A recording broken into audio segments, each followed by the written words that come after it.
এই প্রতিটা মেয়েকে আল্লাহ জিজ্ঞাসা করবেন, তোমাকে পর্দার বিধান দিয়েছিলাম, কেন পর্দা করো না? প্রত্যেক মুসলিমকে আল্লাহ জিজ্ঞাসা করবেন, 5 ওয়াক্ত নামাজ ফরজ করেছিলাম, নামাজ পড়ো নাই কেন? ঠিক মতো পড়েছো কিনা?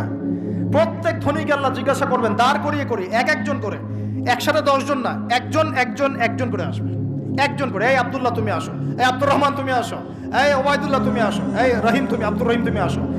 একজন করে আল্লাহ ডাকবেন, বলো তোমাকে ধন দিয়েছিলাম, কি করেছো? বলো তোমাকে ইলম দিয়েছিলাম, হক আদায় করেছো কিনা? বলো তোমাকে ক্ষমতা দিয়েছিলাম, কি করেছো? আমি জানি না আর কিভাবে ওয়াজ নসিহত করলে মানুষের কলিজার মধ্যে ঢুকতে পারে, আমার জানা নাই। আমি সহ প্রতি ব্যক্তি এই বিচারের সম্মুখীন হবেই হবে ইনশাআল্লাহ। আল্লাহ পাক আমাদের সবার জন্য বিচারটা সহজ করুন এবং এই কথাগুলো বুঝে আল্লাহকে ভয় করার তৌফিক দান করুন।